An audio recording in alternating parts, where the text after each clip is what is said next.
Good morning guys! Ayan, papunta na kami ngayon sa Araneta. And sa mga may mga nabasa ako sa social media na ano ba daw yung mga pwedeng dalhin at hindi mga pwedeng dalhin during concert. So, doon, pagpasok natin doon sa pinaka-area, may mall kasi doon. So, doon pwede tayo doon umikot-ikot. So, doon sa labas, walang pinagbabawal.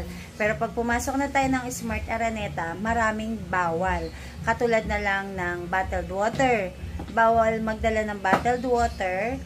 Meron naman nabibili sa loob, pero pag bumili sa loob, tinatanggal yung takip, tas doon mo na i-consume. Tapos, ano yan, pag pumasok tayo sa pinaka-area, pinaka-venue, may mga guard kasi na mag-inspect. So, makikita nila yung mga dadalhin yung things. So, bawal magdala ng payong. Kung hindi naman kinakailangan daw, maulan talaga, kailangan ng payong. Pero guys, hindi yan maipapasok sa loob ng Smart Araneta. So, ang iniiwasan kasi dyan, magdala ng mga gamit na may possibility na pag ibinato, makakasakit. So, yung mga ganon. Syempre, bawal yung mga matutulis na bagay, mga deadly weapons. So, yan, mga bawal yan. So, ano pa ba? Backpack naman pwede. Katulad nito, guys. Ipapakita ko sa inyo yung mga niready ko na pwede doon. Kasi may mga nagtatanong din, pwede ba magdala ng malalaking bag? Actually, pwede naman. Ina-inspect naman yan pagdating doon.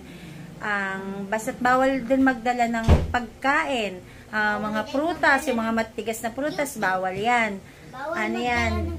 Huwag kayo mag-alala kasi may mga mabibilihan na pagkain sa loob. So, yun nga lang, kailangan natin magdala ng extra budget talaga. Kasi nga, sa labas, pwede rin naman kumain. So, may mga affordable meals naman sa labas. Pero pagdating sa loob, may mga, ano naman doon, mga fast food naman doon, na pwede nating mabilhan. Yung iba, okay yung price. Yung iba talaga, medyo mataas yung price. Kaya talaga, kung gusto natin yung medyo extravagant na meals, magdala talaga ng extra budget or extra money. Pero kung ikaw naman, katulad lang natin na nagtitipid, pero gusto makita ang malima, so bago tayo pumasok na sa premises, sa pinaka-concert area, sa pinaka-loob, may mga pagkain naman sa labas na pwede natin doon na doon na tayo kumain bago tayo pumasok doon. Normally, nag-early meals kami ni Ems. Nag-early dinner kami kasi 7 PM normally nag-start ang show, yung pinaka-concert. Kaya dapat, bago yung show na yun, excited na kasi kasama ko magta-time na daw. So, bago yung pinaka-show na yun, dapat na kayo, fully charged na kayo, fully charged na yung cellphone nyo, dapat naka-full charge na kayo, nakakain na kayo, strong na kayo, malakas na kayo. So, ano ba yung mga things na dinala namin na sa tingin ko pwede, kasi guys, pang ilang attend na natin ito ng concert. Ako yata pang third, kung hindi ako nagkamali, o fourth. Medyo nalilito lang ako. So, ito yung mga dinala namin. Dala ko yung aking malaking Jansport. Ayan. So, sa loob nito, meron akong dalawang jacket, maong jacket, kasi malamig sa loob ng Smart Araneta, guys. Napakalamig. Kaya may dalawa kaming jacket. Sweets, may dala akong candy, kasi just in case na magutom ako at wala akong time para bumili, dahil kasama ko si Elise, hindi ko yung basta-basta pwedeng iwanan. Yon, may dala kaming sweets pang energize. Meron akong eto lagayan ko talaga ng hard disk. Ginawa ko tong lagayan ng makeup. May dala din daw siyang candy. Ayan. So, may lagay makeup, charger, small power bank. May big power bank ako. Ito, gamit na gamit ko to, guys. Kasi hindi ko siya man na full charge, pero at least meron na siyang 91%. Ayan.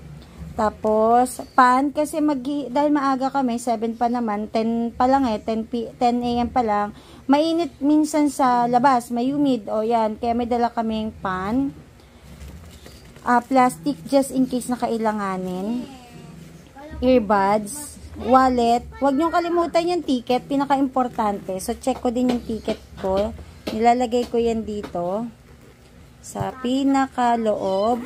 So, since dalawa kami ni Elise, dalawa ang ticket na need ko. Yan, ito yung sa aming dalawa na ticket. Okay, goods.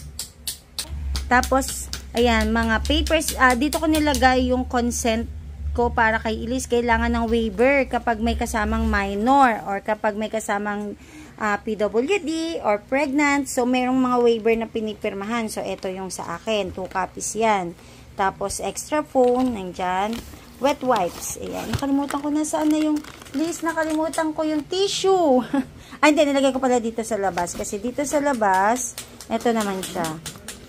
Ayan. May tissue ako. May mint. May napkins. Just in case. Ayan. Mga pang-retouch ko. Pang-hilo. Kung ano-ano sinasabi niya. Tapos, ito. Para pag nag-church tayo. Tapos, pang-retouch ulit. Suklay. Powder, para hindi kami mangamoy doon. Tapos, eto, floss. Ayan. Ay, eto ano to guys, glue to sa ano ko, sa nails. Just in case na, minsan kasi napakabilis yung kumilos, minsan nasasabit ng gano'n, minsan umaangat, kahit gano'n katibay talaga. Umaangat at umaangat kasi marami akong ginagawa sa bahay. So, lumalambot yan. So, ayan yung mga dala ko sa bag ko. Ayan. Yung sa batang kasama ko. Ayan. Meron kami ditong extra bag. May extra bag just in case. Snacks ni Elise. Isa lang guys. Kasi hindi rin pag masyadong madami at nakita din hindi rin nakakapasok. Kaya tama na yan. Extra damit. Yan. Extra damit. Towel. Face towel. Tsaka yung mini pan ni Elise. So yan yung dala niya.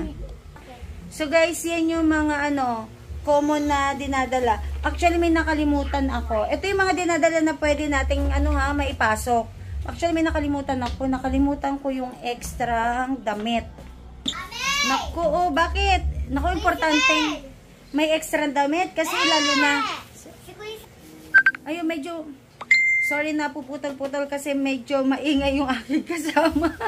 Ang dami niyang kino-concern na excited na din talaga siya. So, ang nakalimutan ko talaga, extra damit. Kasi extra t-shirt. Meron din si Elise dala. Kasi ganito guys, dahil gabi pa naman mag-start ang concert, 7 PM. So, dahil maaga pa, 10 AM pa lang. Ayun, 10 AM pa lang. So, kinakailangan na bago pumasok ng concert, may pamalit ka para hindi ka naman amoy pawis sa loob. Tapos, yun. Tapos, ayun. Kasi nga, minsan mainit sa labas, tsaka minsan dudungis ka talaga sa labas unless gusto mong mag-stay sa loob ng mall. Pero kung gusto mo mag-stay doon sa labas, sa tapat ng Araneta, sa entrance, yun, medyo mainit doon. So, kailangan natin ng extrang pamalit. So, guys, see you sa concert. Mag-upload ako ng mga susunod pa na events doon. Pagdating namin doon, mag-vlog na ako. Titingnan natin yung sitwasyon. May mga nauna na doon na 18s. May mga nakita na ako sa social media na nandun na sila. Nag-abang na sila, nag-picture-picture na yung iba doon. Nandun lang sila sa labas. Konti pa. Base doon sa pinakita niyang pictures. Konti pa lang sila. Sila yung pabiyahe na din from Bataan. So, konti pa lang sila doon. Siguro mamayang after lunch, padami na yan ang padami. So, kami ay magbabiyahe na, guys. Hindi ako magdadala ng car. Hindi kami magdadrive kasi ayoko mahirapan mag-park. So, ang gagawin namin, magka-grab kami. Kung doon sa may mga car na gusto naman gumamit ng car, medyo agahan ninyo kasi for sure, pahirapan ngayon doon makahanap ng parking. Kung makahanapan kayo ng parking, baka medyo malayo-layo na ng konti sa area. So, ako, better hindi na ako magdadala ng car. Mag-ano na lang ako. Mag-grab na lang kami. Okay, guys? See you!